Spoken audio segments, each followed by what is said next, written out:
One of the questions I'm often asked is how do we adjust the saddle to fit a variety of horses? The saddle will naturally tend to curve toward your horse with use and wear, and as they break in, you'll find that it has the contours not only of you, but of your horse somewhat embedded into it. Because it's flexible, it tends to bend with any horse you put it on, so the nice thing is you can use it with different horses. And probably our toughest thing is to fit narrow horses.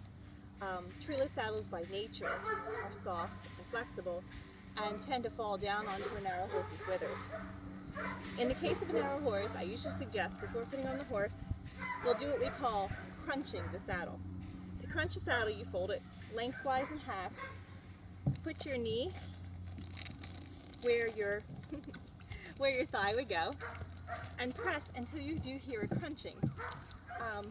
The saddle will tend to maintain that shape for quite a while until you put it on a wider horse or a flat surface and press down on it. This is also nice for those of us who have older hips. It gives the saddle what's called a twist. And a twist is just a fancy way of saying that there is more of a V shape between your legs as opposed to a flat surface. In other words, you don't have to do as much of a split to ride. Eli also has built this saddle with a beautiful feature, and that's our removable panels. And these panels are designed to be placed differently according to different horses.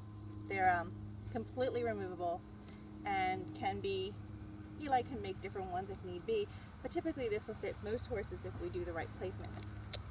On a horse that's narrow, we're going to place these panels as close to the spine channel as possible. The spine channel can never be covered. It's always important that we have a substantial spine channel in there. This is what allows your horse to breathe, and that area should always be dry. When you look at your sweat marks on your horse, there should never be a wet mark there. That's designed so the saddle can breathe. Of course, it's important that when you do it, you do both sides equally so that we fit, so that we don't atrophy muscles or harm our horses by having it unbalanced, okay? So we have our nice spine channel in there. There's a nice curve to the saddle as a horse's back is curved. But even on horses that have what we call mule backs or straight backs, the saddle will fold to fit the horse. All right, some horses are uphill, some horses are downhill.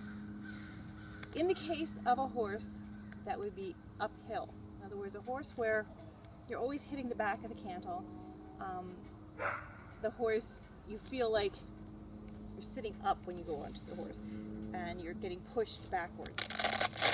In that case, you can adjust this differently by making it wider in the front.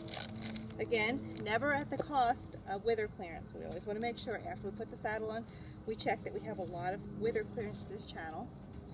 But you can make the horse, you can somewhat alleviate the uphill problems by doing that. Same with downhill. If a horse feels like you're always hitting the front of the saddle, feels like you're always leaning forward every time the horse runs, you tend to fall in front of it.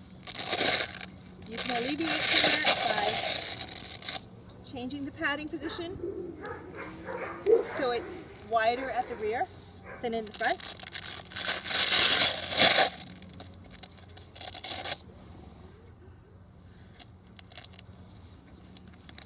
And our downhill horses are much more comfortable to ride, and your seat will naturally be better.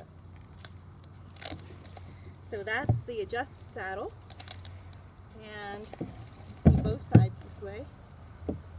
And of course, most horses you're just going to want to put it even front and back, but in a case where your instructor is telling you, hey, you tend to be hitting the front of the saddle, you're riding way uphill, way downhill, you can change your saddle to compensate for your horse and give your horse some relief so you're not constantly on their soft, tender areas. All right.